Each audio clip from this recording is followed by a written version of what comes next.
Hello everyone, I'm John. I live in Cape Town, South Africa, and I had a short presentation I'd like to share with you, and I hope that you'll find that it resonates with your heart as it did with mine. It's not about self-improvement, rather it's about self-acceptance, because as we all know, no amount of self-improvement can make up for the lack of self-acceptance. When I was a little boy, I always did my best.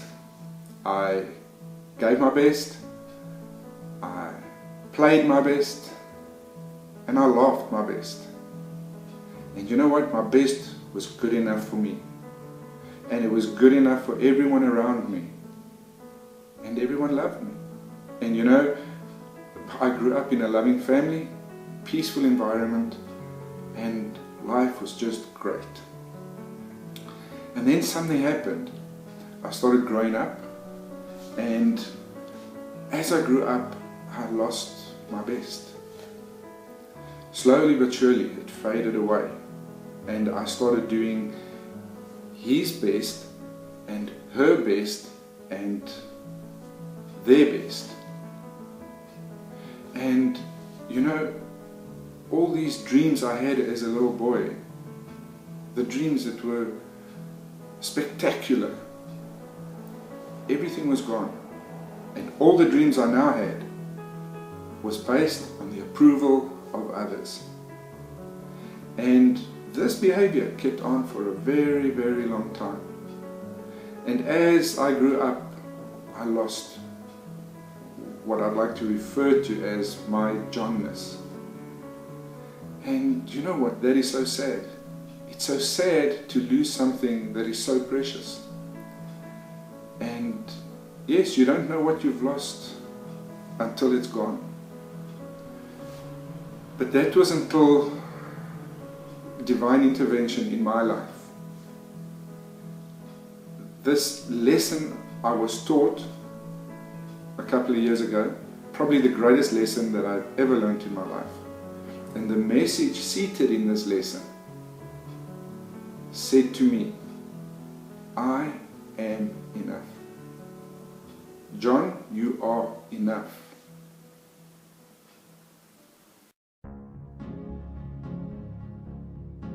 I was in such agony. I thought the pain would never ever subside. I felt alone. I felt forsaken by all the so-called friends. My business was dying. And then there was the pending divorce.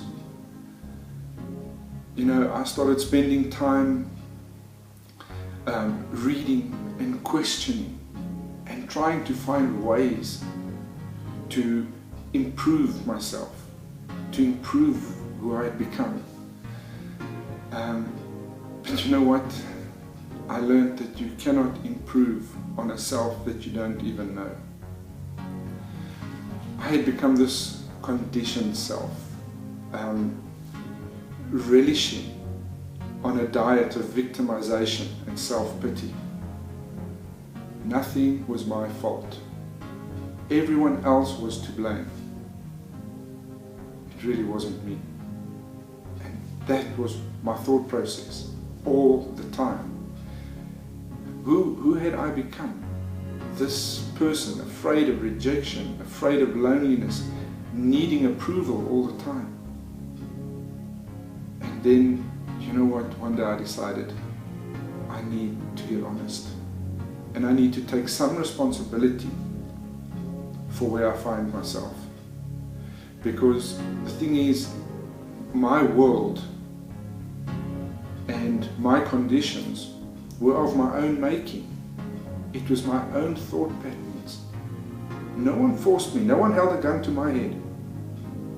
I did this to myself, and it was time that I accepted that I had some role and some responsibility in all of this.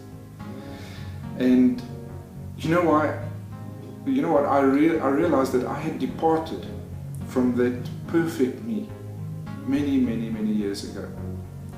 And I was on a mission now to rediscover that self. And what I did was I went back to where it all started, in the beginning. And I became an observer of my life, as if I was standing on the outside looking in. And I started observing the life that I had been living. And I started relearning and remembering who I really was. The self that I was born to be.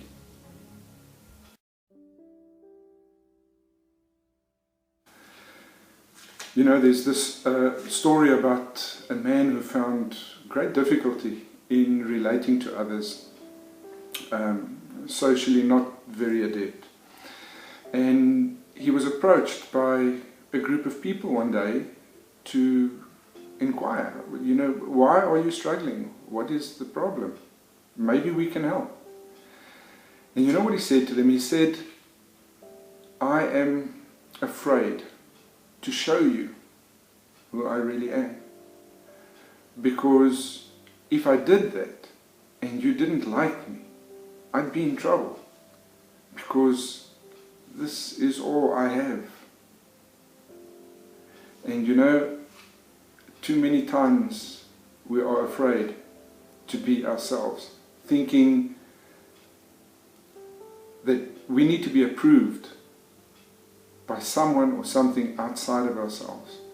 And I've learned, take my word for it, it's what you think that matters.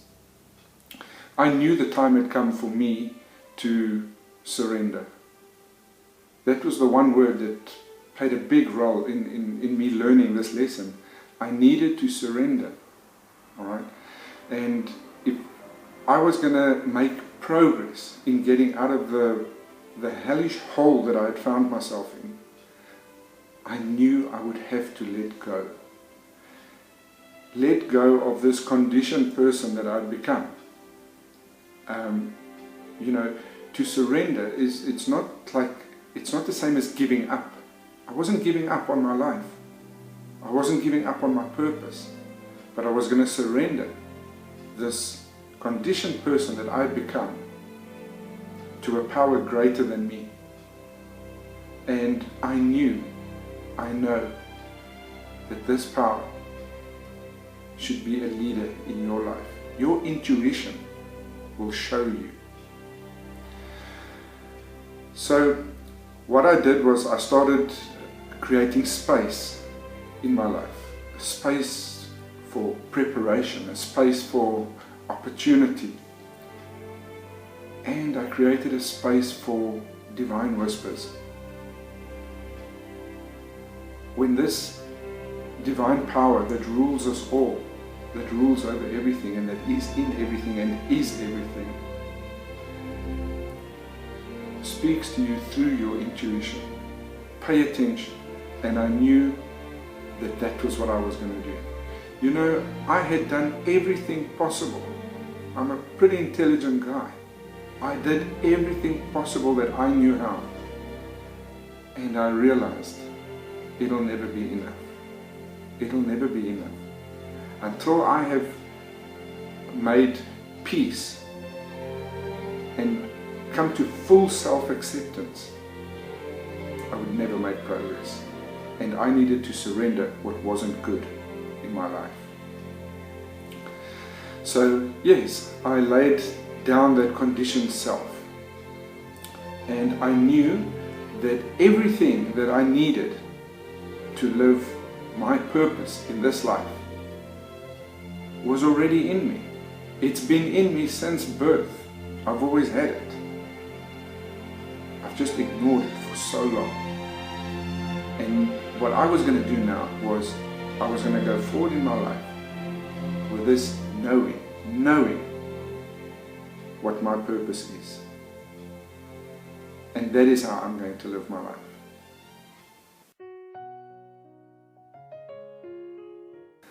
So what is my purpose? Well, you know what? Purpose is different for all of us.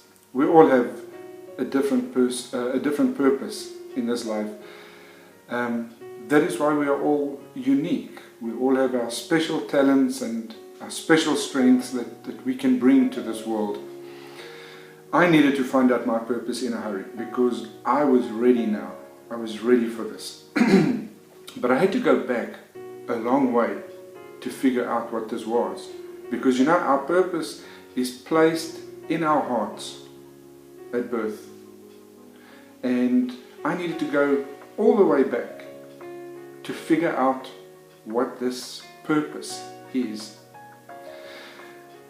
And the way I found out what that purpose is, I looked at what has always made me feel really good.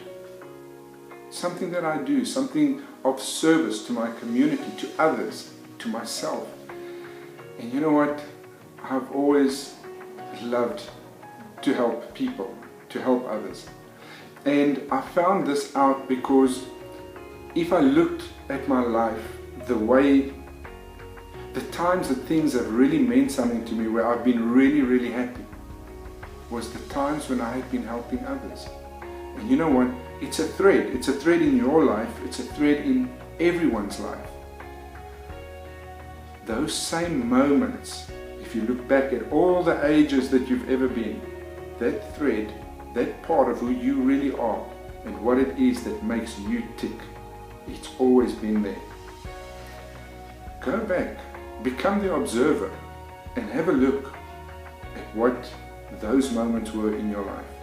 And then reconsider whether you are living your life on purpose now or not. I find myself in a very different place now. I'm very happy. I'm enjoying helping other people, and I'm enjoying getting to learn all these new and different things about myself, which, you know what, if you are like me, you'll know we've forgotten that. It was gone for so long, and the joy in rediscovery, it's really awesome. You know, there's a golden rule that I like to live by now. Give enough people what they need in their lives, and you will always have what you need in your life. You know, we need to give unconditionally. No strings attached. That's quite a lesson that I've learned. But I can tell you, after all these years of keeping her warm and keeping her nourished, the sun has never turned around and said to the earth, well, you owe me. No, it's been unconditional throughout the ages. All we need to do is just to live our purpose and be all that we can be. You know, Leo Buscaglia once said, when you die and go to meet your Maker, He's not going to ask you why you didn't find a cure for cancer, or why you weren't able to solve all the complex quadratic equations of this world. All He's going to ask you is, why did you not become fully you?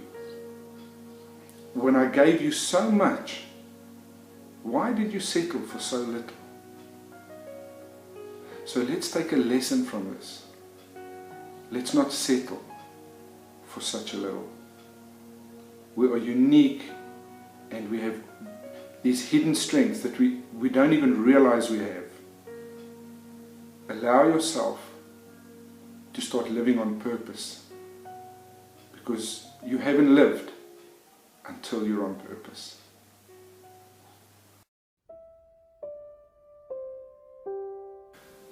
So stand tall today and make a difference for you. Don't allow any other person or condition to decide your level of happiness or success in your life. Be the commander of your own destiny, and with your hand entwined with that of divinity, go forward, take control, and live your purpose today. Thank you so much for listening. I appreciate it.